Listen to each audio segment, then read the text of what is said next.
Rev up your engines!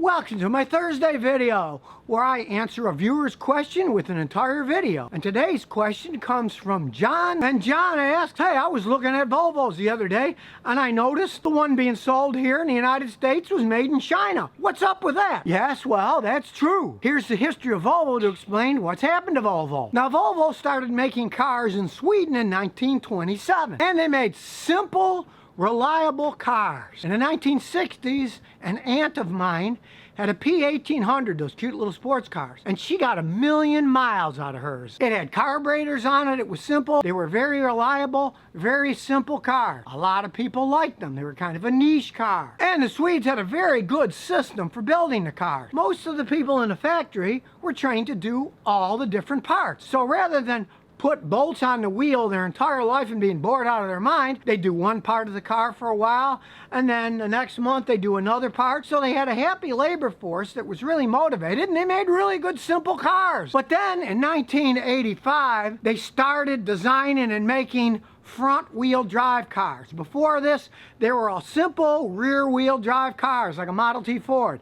Simple technology that worked great. And they started to make them in a larger mass-produced situation than they had before. So they're going to a new technology, front-wheel drive, and building a lot more of them, and they had quite a few problems. In the late 80s and the mid and early 90s, Volvos had a lot of problems with their cars. The automatic transmissions had problems, head gaskets were blowing, because they were going to a new engine design that was front-wheel drive and a new transmission design that was front-wheel drive, and that led Volvo to have a lot of problems, especially economically. So in 1999, Ford Motor Company bought Volvo. Ford Motor Company owned Volvo from 1999 to 2010, and they shared some technologies, but still, it was pretty much a failure for Ford, because in 2010, they sold it to Geely, a Chinese company, at really a low price. They lost money on the deal, there's no arguing that. Now, Geely is one of the smaller car manufacturers in China. I believe they're like 7th, 8th most popular or something like that.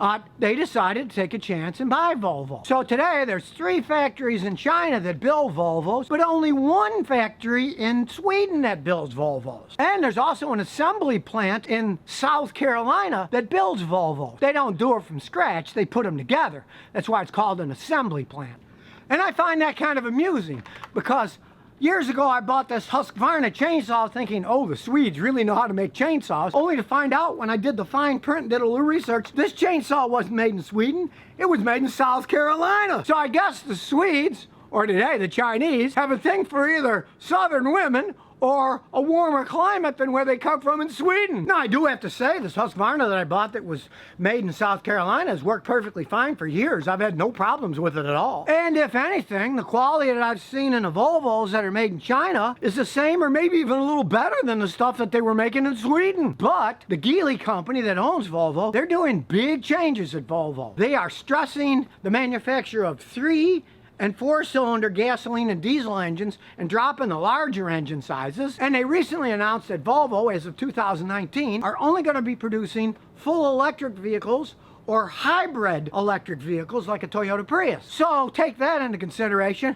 I would not buy a new Volvo gas or diesel engine because they're not going to be building them anymore. And who knows what kind of upkeep they're going to have on parts and maintenance, because Volvo's arch competitors for a while, at least in Sweden, was Saab. And they went bankrupt years ago. They had enough problem with parts here in the United States being expensive and nobody could figure out how to fix them, even when they were in existence. But now that Saab is bankrupt, don't go out and buy a Saab unless you want a lawn ornament, because you can't get parts for them. Hardly anybody's going to work on them, and they're very complex cars. And Volvo itself has always been a relatively high-tech car, so I'm not saying they can't make the technology right, because in 2019 they're only going to make electric cars and hybrid cars. They'll probably make really good ones. But as I talked about before, the infrastructure for electric cars is still a long way away, and hybrid cars are super complex and super expensive to fix as they break down. I mean, I got a lot of customers even today that don't buy Volvos, they lease them. So if you were thinking about that in the future,